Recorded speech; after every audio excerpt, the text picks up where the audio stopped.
Hello students, आज मैं आपको विज्ञान विषय में जीव विज्ञान के अंतर्गत आप लोगों को एक चैप्टर पढ़ा रहा हूँ, जैव विकास और उसका वर्गीकरण। आप देख रहे हैं, मैंने लिख दिया है चैप्टर का नाम जैव विकास और उसका वर्गीकरण। इस चैप्टर में हम लोग अध्ययन करेंगे कि भारत जो जैव विविधताओं का देश रहा है, विश्व में सबसे सर्वाधिक जो है, चाहे वो जीव जंतु हो या पेड़ पौधे हों, बड़ी प्रजाति भारत में पाया जाता है। भारत जैव विविधताओं का देश है और यहाँ जीवों की और पौधे की प्रजातियाँ दिन प्रतिदिन बढ़ते जा रही हैं। अब इन जीवों की जो अधिकांश जो जीव हैं, कई प्रकार के स्पीशीज हैं, इनका हम अध्ययन कैसे करेंगे, इनके गुणों के बारे में जानेंगे कैसे, तो किसी भी अभी हम बताएंगे कि चूँकि किसी भी जीव को जानने के लिए अब उनका वर्गीकरण आवश्यक होता है।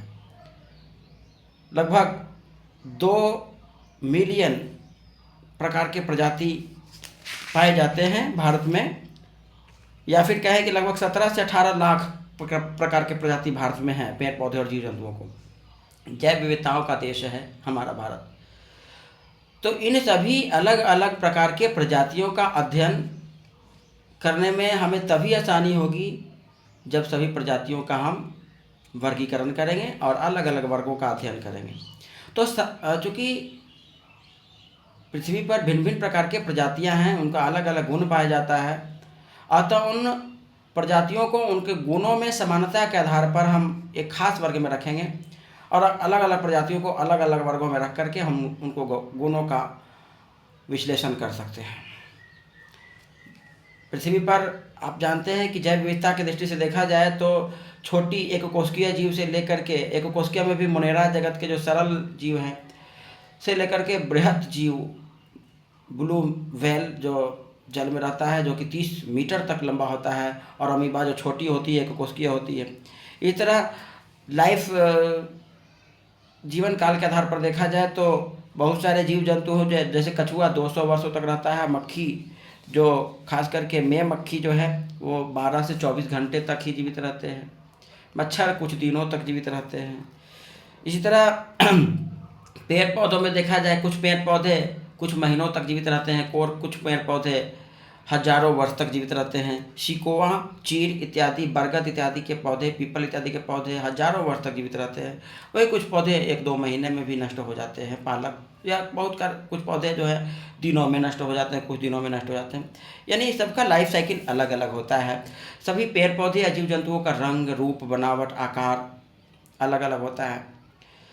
तो अब हम इन सभी प्रकार के जीव जंतुओं को या प्रजातियों को हम अलग अलग वर्गों में रखेंगे। जैसे पेड़ पौधों को मुख्यतः रखा गया है ना, हर्ब्स, सर्ब्स, क्रीपर्स, ये सब है, वृक्ष पौधा है ना, शाक, झाड़ी, ये सब लताएं इत्यादि। इस तरह जीव जंतुओं को भी कई वर्गों में रखा गया है। तो अब हम इस चैप्टर में हम पढ़ेंगे कि किस प्रकार से जीवों को वर्गीकरण किया गया और इसमें किन किन लोगों ने महत्वपूर्ण भूमिका निभाया। सबसे पहले आप जानते हैं कि अरस्तु का नाम तो आप लोग सुने होंगे। सबसे पहले अरस्तु महोदय ने जीवों को आवास के आधार पर वर्गीकृत किए थे। अरस्तु ने सबसे पहले जीवों को 3 भागों बांटा, स्थलीय, जलीय और वायवीय। नहीं, अरस्तु ने कहा कि जो जल में रहते हैं वो जलीय जीव, जो स्थल पर रहते हैं वह स्थलीय जीव, और जो वायु में रहते हैं वायवीय जीव। जैसे कि जल में रहने वाली मछली है ना, स्थल पर रहने वाले हम लोग हैं, वायु में रहने वाली चिड़िया हैं। तो अरस्तु ने सबसे पहले 3 वर्गों में ही जितने भी जीव जंतु थे उसके बांटे थे। बाद में चल करके जैव वर्गीकरण का, जैव विकासवाद के प्रणेता जो थे, कौन? Charles Darwin. चार्ल्स डार्विन ने अपनी पुस्तक, ध्यान दीजिएगा, चार्ल्स डार्विन की प्रसिद्ध पुस्तक था the origin of spices. Charles Darwin का नाम तो आप लोग सुने होंगे, जो जैव विकासवाद के जनक कहते हैं।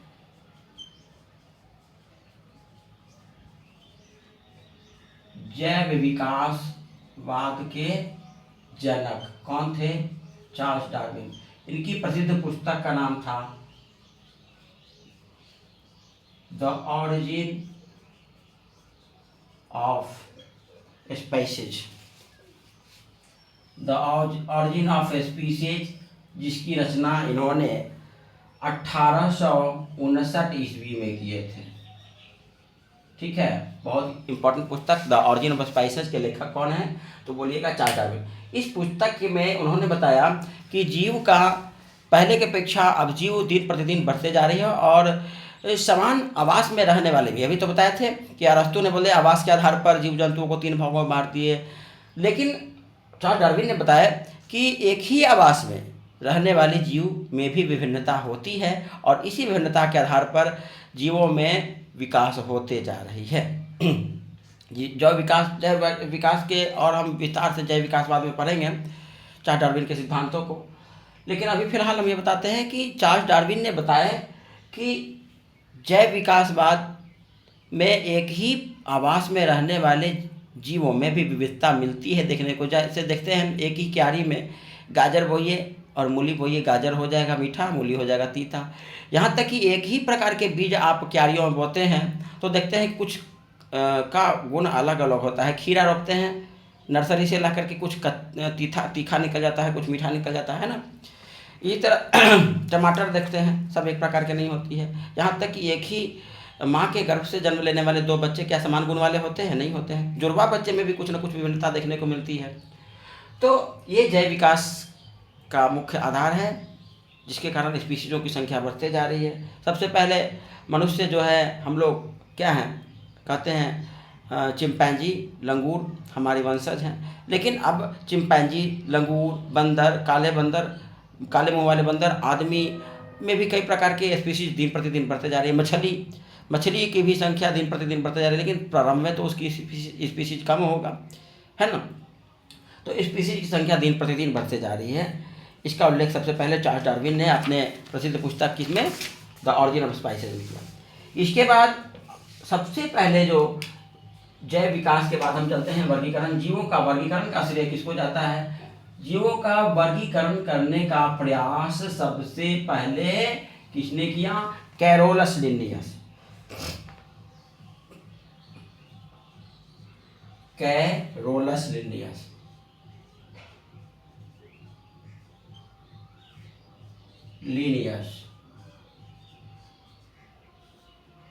सबसे पहले जैव विकासवाद के प्रणेता या वर्गीकरण के प्रणेता तो थे वो, चार्ल्स डार्विन। ये वर्गीकरण का जनक कहते हैं इनको। वर्गीकरण का जनक किनको कहते हैं? कैरोलस लिन्नियस। कैरोलस लिन्नियस ने पूरे जीव को, जैव जगत को मुख्यतः 2 भागों में बांटे। एक पादप जगत और दूसरा जीव जगत, जंतु, यानी ये प्लांट्स एंड एनिमल, ये 2 वर्गों में बांटे थे सबसे पहले कैरोलस लिन्नियस ने। पूरे जीव को कितने भागों में बांटे? संसार में जितने भी जीव हैं उसको 2 भागों में बांटा गया, पादप जगत और जंतु जगत। परंतु ये पादप जगत और जंतु जगत में 2 भागों में बांटे। बाद में चल करके पादप जगत में भी बहुत सारे ऐसे हैं जो अलग गुण वाले रखते हैं। जीव जगत में बहुत सारे जो है एक प्रकार के गुण नहीं, अलग अलग गुण के रखते हैं। कुछ जंतु बाद में मिला ऐसे जो दोनों के समान गुण रखता है। एक और बाद में चल करके आरएच हिटेकर बाद में, पहले अर्नस्ट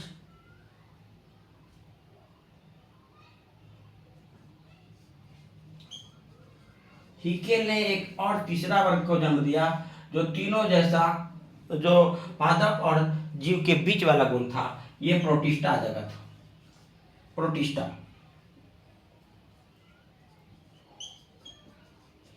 प्रोटिस्टा जगत इसका नाम दिया। तो आरएच हिटेकर, इसके बाद फिर ये तो था आरएच हिकेल, ये 3 वर्गों को जन्म दिया। 3 वर्ग बताया कि नहीं, पादप जगत और ये जीव जगत के अतिरिक्त एक और तीसरा वर्ग बताए। वो कौन सा जगत है? प्रोटिस्टा। ये क्या था? ये एक कोशिकीय था, एक कोशिकीय। बाद में चल करके फिर ये अर्नस्ट हीकेल ने ये तीसरा वर्ग बताया 1894 ईस्वी में। कब?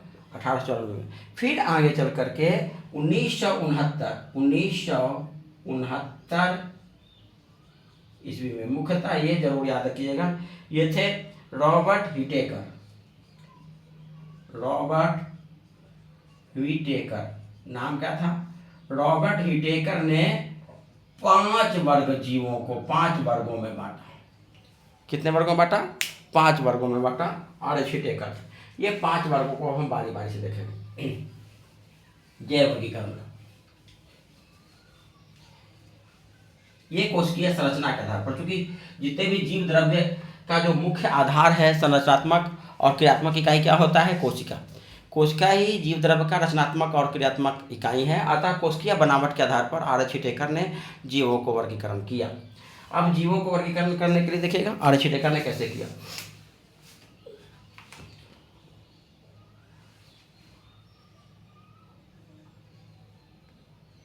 रॉबर्ट व्हिटेकर, ये कितने 1900 दिखाई पड़ रहा है ना, 1969 ईस्वी में, 1969 ईस्वी में जीवों को कितने भागों बांटे R.H. व्हिटेकर ने? 1969 ईस्वी में जीवों को मुख्यतः R.H. व्हिटेकर ने 5 भागों बांटे थे। ये 5 भागों को हम बारी बारी से जानेंगे। हम बताए थे, ये भी बता देते हैं कि ये कोशिकीय संरचना के आधार पर बताए। सबसे पहले जानते हैं कि कोशिका को भी आप जानते हैं 2 प्रकार के होते हैं, एक कोशिकीय और बहुकोशिकीय। तो R.H. व्हिटेकर ने जीवों को कितने भागों बांटा? 5 वर्ग। 5 वर्ग देखिएगा कैसे बताया। सबसे पहले देखिए जैव जगत में जो, चूंकि कोशिका 2 प्रकार के होते हैं, प्रोकैरियोटिक किसको कहते हैं? जो अविकसित कोशिका होता है, और यूकैरियोटिक मतलब विकसित कोशिका। ये क्या होते हैं? अविकसित। ये अविकसित होते हैं, और ये क्या होते हैं? विकसित कोशिका होते हैं। तो विकसित कोशिका से बना हुआ और अविकसित कोशिका से। तो जो ऐसे जीव जो अविकसित कोशिका से बना हुआ होता है, उसको पहला वर्ग रखा गया और इसको कहा गया मोनेरा जगत। क्या कहा गया? मोनेरा जगत। इस वर्ग को मोनेरा के अंतर्गत रखा गया। ये अविकसित कोशिका से बने हुए जीव हैं। इसमें क्या होते हैं? इसमें केंद्रक नहीं होते हैं, केंद्रक का अभाव होता है। हालांकि इसमें कोशिका के चारों ओर कोशिका भित्ति होती है, और इसमें कुछ और से जीव जो होते हैं जिसमें कोशिका भित्ति अनुपस्थित भी होते हैं, जैसे माइकोप्लाज्मा, ये विषमपोषी होती है ना। इसमें कुछ प्रमुख बैक्टीरिया होते हैं, साइनोबैक्टीरिया इत्यादि भी होते हैं, जो स्वपोषी भी होते हैं।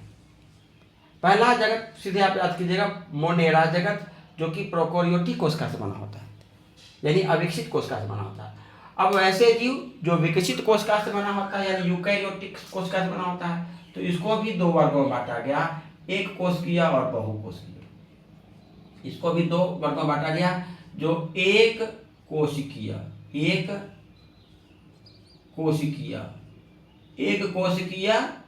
जीव, और ये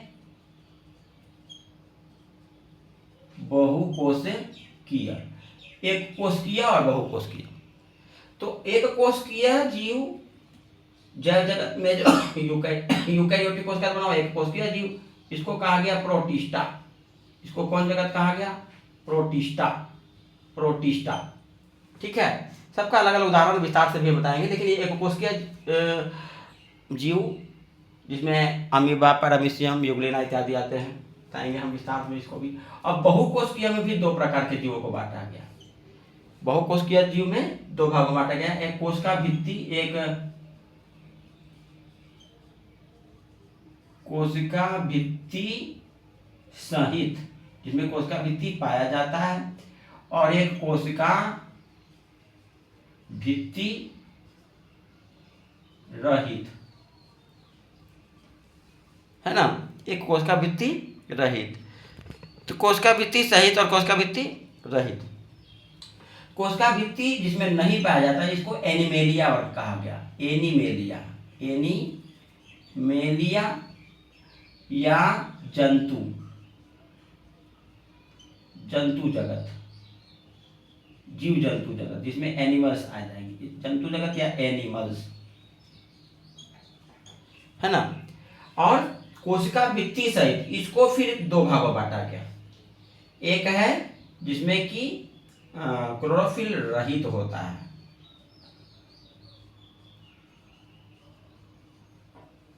क्लोरोफिल रहित और क्लोरोफिल सहित, मतलब जिसमें क्लोरोफिल कोशिका भित्ति भी है और जिसमें क्लोरोफिल पाया जाए यानी पर्णहरित पाया जाए, तो एक ये हो गया सहित वाला, एक रहित वाला। तो जिसमें क्लोरोफिल नहीं पाया जाता है ये तीसरा वर्ग हो गया। पहला वर्ग मोनेरा हो गया जो अविकसित कोशिका, और ये विकसित कोशिका में एक कोशिका जो हो गया प्रोटिस्टा, और तीसरा जिसमें कि क्लोरोफिल नहीं पाया जाता है इसको कहा गया फंगी या कवक, फंजाई, फंजाई।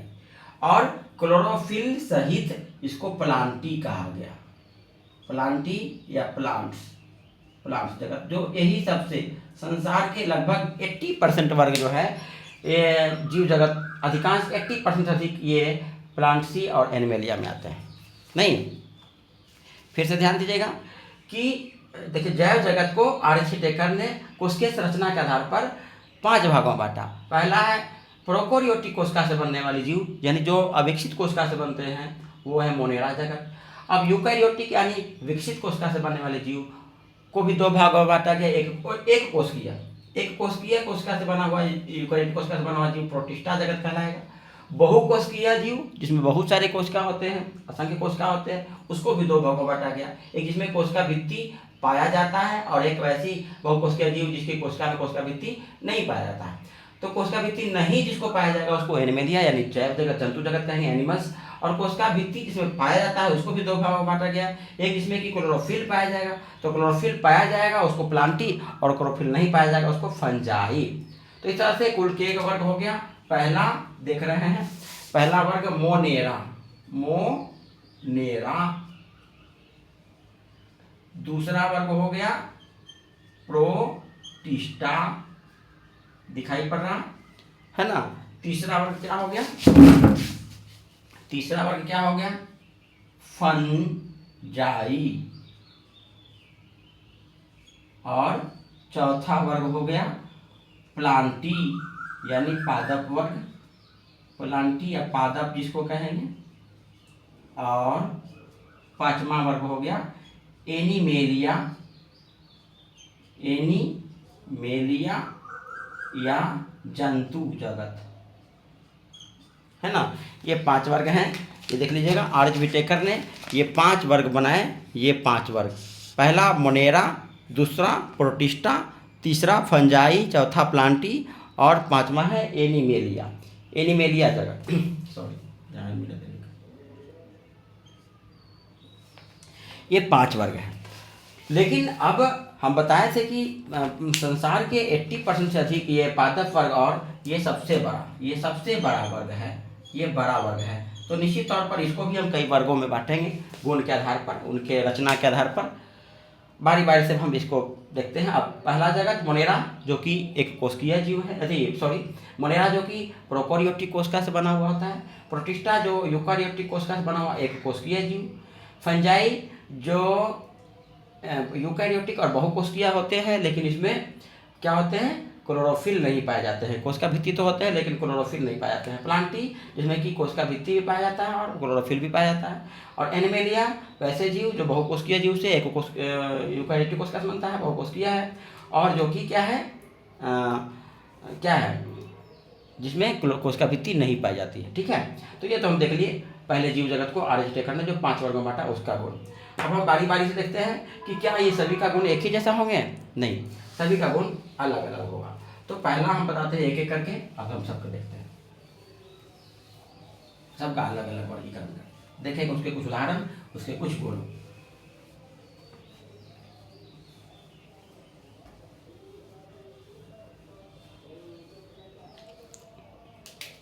बारी बारी से हम एक एक करके पढ़ेंगे। मोनेरा, मोनेरा जगत, मोनेरा जगत की विशेषता। पहला इसकी विशेषता, पहला तो ये क्या है, प्रोकोरियोटिक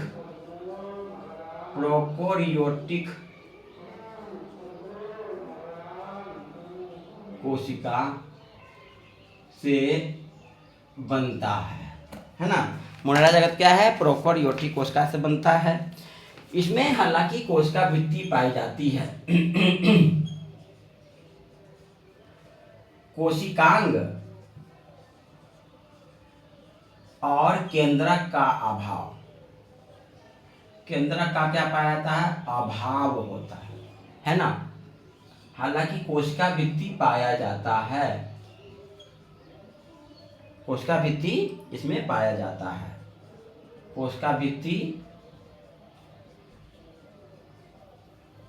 पाया जाता है। अब इसका जीवन कैसा होगा, अधिकांश ये विषम पोषी होते हैं। जितने भी बैक्टीरिया वगैरह जो हैं वो विषम पोषी होते हैं, है ना। कुछ विषम पोषी बैक्टीरिया इत्यादि क्या होते हैं, विषम होते हैं। माइकोप्लाज्मा देखिएगा है तो मोनेरा जगत में, जिसमें कि कोशिका भित्ति नहीं पाए जाते हैं। कुछ जो होते हैं स्वपोषी भी होते हैं।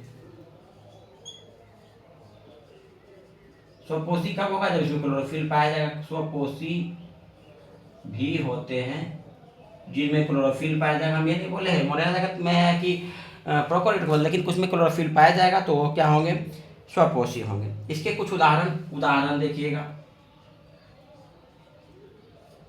इसके उदाहरण जैसे कि है जीवाणु साइनोबैक्टीरिया,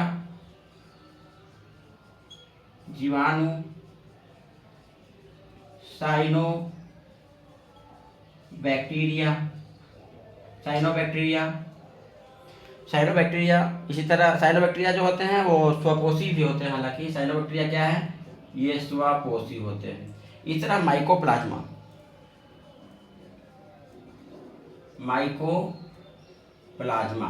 ये क्या होते हैं, इसमें कोशिका भित्ति नहीं पाया जाता है।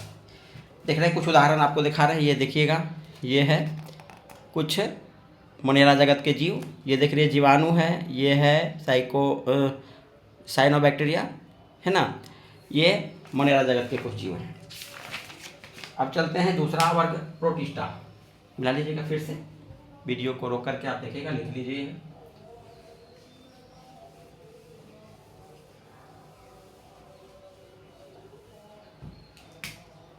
दूसरा जगत हम बताएं प्रोटिस्टा। प्रोटिस्टा की विशेषता देखिएगा, विशेषता ये तो पहले तो हम बताएं यूकैरियोटिक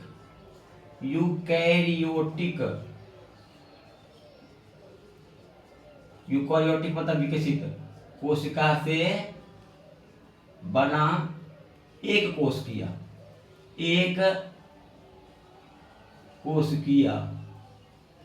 ये जीव है। सबसे पहले याद कीजिएगा जरूर, ये सब एक कोशिकीय होते हैं, है ना, एक कोशिकीय होते हैं। इसमें प्रजनन अंग सीलिया या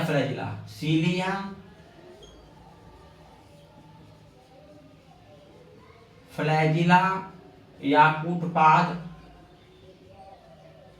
प्रजनन अंग है, प्रजनन अंग होता है। इसकी सहायता से गमन भी करते हैं, है ना।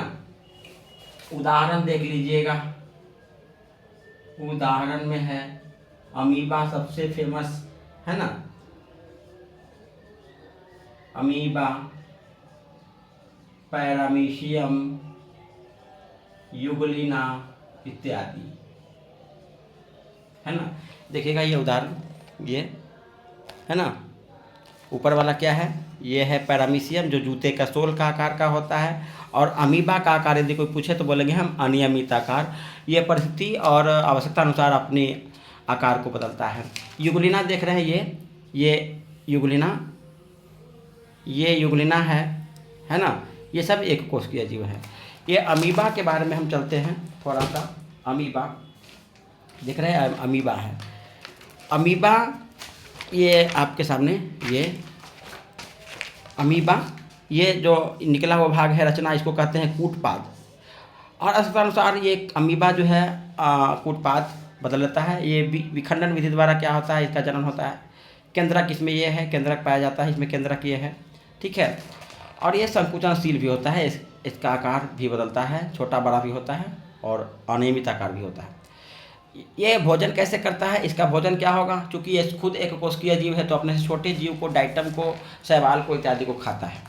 डाइटम और शैवाल जो एक कोशिकीय है उसको खाता है। अब यहाँ पर मान लिया कि शैवाल आता है तो यहाँ आवश्यकता अनुसार यहाँ पर कूटपाद बढ़ने लगेंगे। यहाँ पहले यहाँ कूटपाद विकसित हो जाएंगे और फिर चारों ओर से कूटपाद ही उसको घेर लेगा, फिर चारों बगल से घेर करके वो अंदर चला जाएगा। तो इस क्रिया को कहते हैं अंतर्ग्रहण। यानी अमीबा भोजन को पहले अंतर्ग्रहण करेगा कूटपाद की सहायता से। कूटपाद की सहायता से ये गति भी करता है और भोजन को अंतर्ग्रहण भी करता है। गमन और भोजन अंतर्ग्रहण दोनों कूटपाद की सहायता से करेगा। उसके बाद भोजन अंतर चला गया, वहाँ अवस्थानुसार स्वयं भोजन रसधानी का निर्माण को देख रही हैं, भोजन धानी या भोजन रसधानी का निर्माण। जहाँ पर भोजन चला गया वहाँ भोजन रसधानी का निर्माण होगा, वहीं पर भोजन पाचन होगा। पचने के फलस्वरूप जो पोषक तत्व होगा उससे वो कार्य करेगा, ऊर्जा उसमें माइटोकॉन्ड्रिया में संचित रहेगा। उसके बाद माइटोकॉन्ड्रिया देख रहे हैं यहाँ पर संचित रहेगा, जो इसमें से ऊर्जा प्राप्त होगा। और बाकी जो अवशिष्ट पदार्थ है स्वयं एक अस्थायी छिद्र का निर्माण होगा और वहाँ से वो निकल जाएगा। अस्थायी छिद्र के द्वारा वो जो बेकार पदार्थ है शरीर से बाहर निकल जाएगा। इस प्रकार से अमीबा में पोषण 3 चरणों में होता है। भोजन का अंतर्ग्रहण कूटपाद की सहायता से, दूसरा है पाचन होगा भोजन रसधानी में, और छिद्र के सहायता से, अस्थायी छिद्र की सहायता से भोजन का बेकार पदार्थ का बहिर्निष्कर्षण होता है। इसी तरह आप देख रहे हैं ये जो है जूते के सोल का आकार का, चप्पल के आकार का, ये है पैरामीशियम जो एक कोशिकीय जो है प्रोटिस्टा वर्ग के। इसमें एक जहाँ पर गड्ढे का आकार का होता है वो होता है कोशिका मुख। ये कोशिका मुख, यहीं से भोजन अंदर जाएगा। अब भोजन तो कहीं भी रह सकता है, तो भोजन को कहीं से यहाँ पर कोशिका मुख की ओर ले जाने का काम, ये सब जो रेशेदार रचना है इसको सीलिया कहते हैं। सीलिया, ये सीलिया की सहायता से भोजन ये गमन भी करता है और भोजन को कोशिका मुख की ओर ले जाता है। इसके बाद फिर से वही भोजन अंतर्ग्रहण हो गया, उसके बाद इसमें भी भोजन रसधानी होगा, भोजन धानी में वो भोजन का पाचन होगा और फिर से वो शरीर से निकल जाएगा। ये अलग अलग इसका रचना है, हम देख लिए। इसी तरह है युगलिना देखिए, युगलिना में भी एक रेशेदार रचना होता है जिसको फ्लैजिला कहते हैं। तो फैसिलिया या फ्लैजिला जो है ये एक कोशिकीय प्रोटिस्टा वर्ग के जीवों का क्या है, प्रचलन अंग है, और साथ ही साथ भोजन को पकड़ने में भी मदद करता है, ठीक है। ये अब हम देख लिए कौन सा वर्ग, प्रोटिस्टा जगत। ये एक कोशिकीय होते हैं और ये कैसे भोजन को ग्रहण करते हैं, ये भोजन को अंतर्ग्रहण करते हैं, यानी ये विषम, ये क्या होते हैं, प्राणी संपोषी,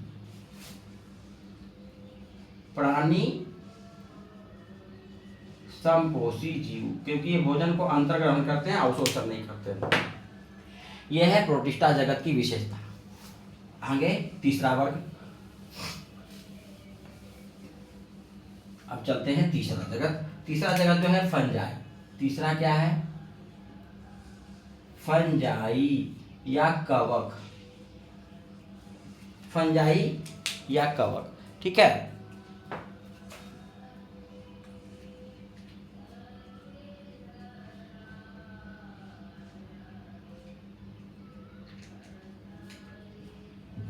कवक की विशेषता, कवक हम पहले तो देख रहे हैं कि ये क्या होते हैं, विशेषता। सबसे पहला ये यूकैरियोटिक कोशिका से बना, यूकैरियोटिक कोशिका से बना हुआ बहुकोशिकीय, यूकैरियोटिक कोशिका का बहुकोशिकीय।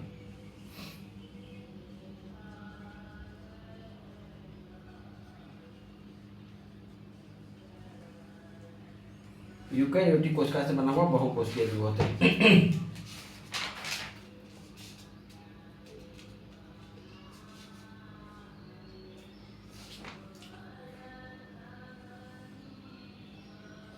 और इसमें क्या होता है, क्लोरोफिल नहीं होता है, क्लोरोफिल रहित, और कोशिका भित्ति पाया जाता है, क्लोरोफिल रहित और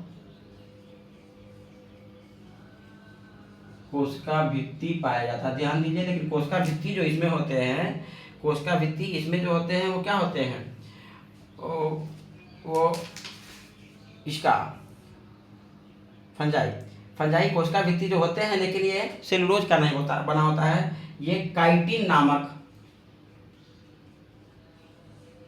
काइटिन, जो पादप वर्ग के जो कोशिका भित्ति होते हैं सेलुलोज का, और ये काइटिन नामक पदार्थ का बना होता है, समझा, जो कि काफी कठिन होती है, जटिल शर्करा का कठोर परत होता है। और वो जो होता है पादप जगत का जो कोशिका भित्ति होता है सेलुलोज का बना होता है। ध्यान दीजिएगा, दोनों में कोशिका भित्ति में फर्क है। फंजाई का कोशिका भित्ति काइटिन का बना होता है, जो उसके अपेक्षा कम मुलायम होता है। इसके प्रमुख उदाहरण देख लीजिएगा। ये क्या होते हैं? मृतजीवी होते हैं। मृतजीवी यानी ये सड़े गले जैवमास पेड़ पौधे या जीव जंतुओं के जो सड़े गले पदार्थ होते हैं उसमें चिपका होता है, और भोजन को अंतर्ग्रहण नहीं करता बल्कि अवशोषण करता है। किसी खास अपने रेशेदार रचना से वो भोजन को क्या करता है? अवशोषण करता है। ठीक है। और ये क्या होते हैं? मृतजीव होते हैं। उदाहरण में देख लीजिएगा। उदाहरण, यीस्ट, यीस्ट सबसे प्रमुख, यीस्ट है, मशरूम है,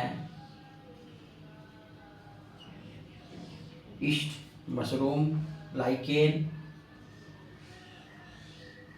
ये सब क्या है? एक चीज याद है, ये लाइकेन जो है इसमें मृतजीवी नहीं बल्कि इसमें सहजीविता का लक्षण पाया जाता है, सहजीविता का गुण पाया जाता है।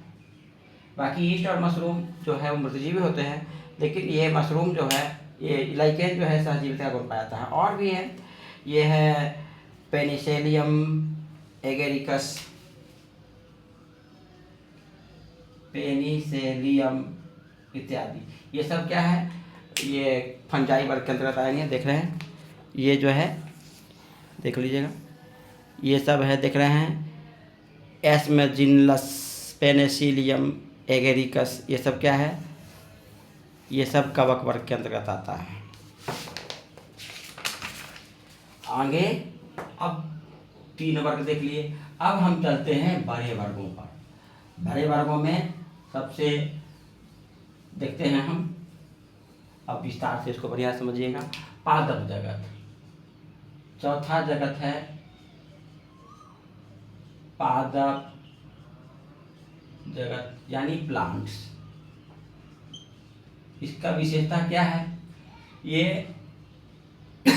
एक कोशिकीय नहीं, बहुकोशिकीय है, यूकारियोटिक कोशिका से बना हुआ बहुकोशिकीय जीव, जिसमें कोशिका भित्ति पाया जाता है तथा क्लोरोफिल भी पाया जाता है। नहीं, अब पादप जगत चूंकि ये बहुत बड़ा वर्ग है तो इसको भी दो सबसे पहले इसको कैरोलस लिनियस ने ही 2 वर्गों में भाग में चलो। हम बताए थे कि जीवों को मुख्यतः कैरोलस लिनियस ने 2 भागों में बांटा था, पादप जगत और जैव जगत। बाद में पादप जगत को भी लिनियस महोदय ने 2 भागों में बांटा था, क्रिप्टोगैम्स एंड फेलोगैम्स। सबसे शुरुआत में पौधों को 2 भागों में बांटा गया, क्रिप्टोगैम्स और फेनोगैम्स। अब ये क्रिप्टोगैम्स एंड फेनोगैम्स क्या है? वैसे पौधे जो बीज रहित होते हैं, बीज रहित यानी जिसमें बीज नहीं होंगे, फल नहीं होंगे, तो हो गया क्रिप्टोगैम्स। और फेनोगैम्स हो गया बीज सहित पौधा। ये क्या हो गया? सबसे शुरुआत में पौधा को 2 भागों में ही बांटा गया था, लेकिन ये कारगर नहीं हुआ। बहुत सारे पौधे बीज सहित में भी कई प्रकार के होते हैं, तो फिर बाद में चल करके पौधे को 5 भागों में बांटा गया। पौधे को कई भागों में बांटा गया? जीवधारी। पादप जगत को देखिएगा,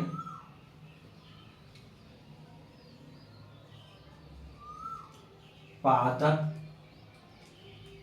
जगत, गौर से, पादप जगत एक विभेदित शरीर वाला, एगो बिना विभेदित शरीर वाला, जिसमें कि कई अंग नहीं होते हैं, बिना विभेदित शरीर वाला, और एक है विभेदित शरीर वाला। तो जिसके अलग अलग अंग नहीं होते हैं, जड़ तना में कोई हम अंतर नहीं बता सकते हैं, बल्कि सिर्फ एक थैले के आकार का रचना होता है, ये बिना विभेदित शरीर, तो इसको हम कहते हैं थाइलोफाइटा। पादप जगत जिसके शरीर विभेदित नहीं होते हैं उसको किस वर्ग में रखा गया? थैलोफाइटा। कौन सा वर्ग है? थैलोफाइटा। अब विभेदित शरीर को भी दो भागों बांटा गया। विभेदित शरीर में एक है कि जिसके की संवहन तंत्र होते हैं और एक संवहन तंत्र विकसित नहीं होते। संवहन लिखा हुआ है, तंत्र विकसित नहीं होते हैं। संवहन तंत्र विकसित नहीं, और एक है संवहन तंत्र विकसित होता है। ठीक है, तो संवहन तंत्र विकसित नहीं जिसका है, मतलब अंग तो 2-3 हैं लेकिन उसमें संवहन तंत्र अलग अलग नहीं होते हैं, तो इस वर्ग को कहा गया ब्रायोफाइटा। ब्रायोफाइटा, ठीक है, ब्रायोफाइटा। अब जिसमें संवहन तंत्र विकसित होते हैं इसको हम यहाँ पर लेके चलाते हैं, यहाँ से हम इधर करते हैं और इधर करते हैं। संवहन तंत्र जिसमें विकसित तो हैं लेकिन जिसमें बीज नहीं पाए जाते हैं, ये फिर से वही बीज रहित और बीज सहित। तो बीज रहित यानी जो ही क्रिप्टोगैम्स को टेरिडोफाइटा कहते हैं। टेरिडोफाइटा जिसको शुरुआत में क्रिप्टोगैम्स कहा गया था। क्रिप्टोगैम्स ये क्या है? बीज रहित पौधा। और बीज सहित को हम क्या कहे थे? हम फैनरोगैम्स। अब टेरिडोफाइटा जो बीज रहित हो गया। अब फैनरोगैम्स को भी दो भागों में बांटा गया। चलिए देखिए, एक हो गया नग्न बीजी, मतलब जिसके बीज के ऊपर बीज आवरण नहीं पाए जाते हैं, और एक है जिसके बीज के ऊपर बीज आवरण पाया जाएगा तो हो गया आवृत बीजी, है ना। यह हो गया नग्न बीजी। नग्न बीजी को हम कहेंगे जिम्नोस्पर्म। नग्न बीजी को क्या कहेंगे? जिम्नोस्पर्म। और आवृत बीजी को एंजियोस्पर्म।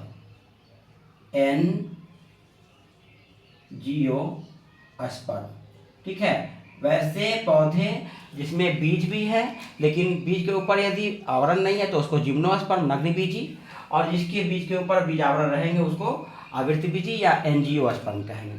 अब आवृत बीजी भी 2 प्रकार के होते हैं। आवृत बीजी भी कितने प्रकार के होंगे?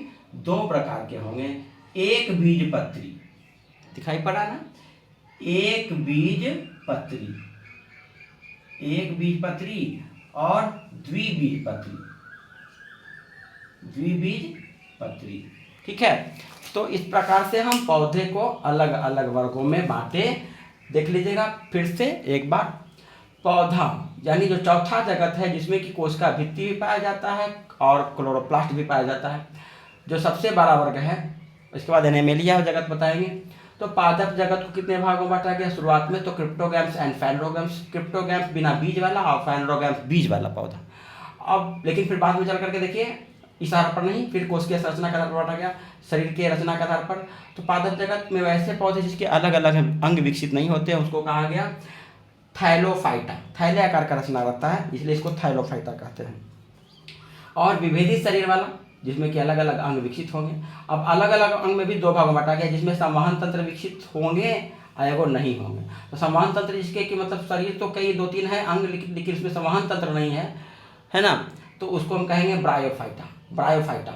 और जिसमें संवहन तंत्र विकसित होंगे उसको फिर 2 भाग में बांटा गया। टेरिडोफाइटा जिसमें कि बीज रहित है, और बीज सहित यानी फैनरोगैम्स वाला को 2 भाग में बांटा गया। एक है नग्न बीजी यानी जिम्नोस्पर्म, और एक है आवृत बीजी यानी जिस पर बीजावरण पाया जाएगा तो एंजियोस्पर्म। एंजियोस्पर्म को भी 2 भागों में बांटा गया, एक बीजपत्री और द्विबीजपत्री। ठीक है, अब हम बारी बारी से इन सभी का विस्तार से हम बताएंगे आपको अगले वीडियो में। अगला वीडियो फिर से देखने के लिए मेरे चैनल को सब्सक्राइब कर लीजिए। आपका अपना चैनल आजाद सर यूट्यूब पर आप अभी पढ़ रहे हैं। और पादप जगत को आप लोगों ने वर्गीकरण देखा, किस प्रकार वर्गीकरण किए हम ये। अब इन सभी जगत का जो है Thallophyta, bryophyta, pteridophyta, gymnosperm, angiosperm, एक बीजपत्री, दो बीजपत्री की क्या क्या विशेषता है, इनके कुछ कुछ उदाहरण आपको देखने को मिलेगा अगले वीडियो में। अगले वीडियो को देखने के लिए वीडियो को मेरे चैनल को सब्सक्राइब कर लीजिए। वीडियो कैसा लगा उसके लिए कमेंट्स करें, और वीडियो देखने के लिए तब तक धन्यवाद। अगले वीडियो में फिर से मिलेंगे। Bye bye.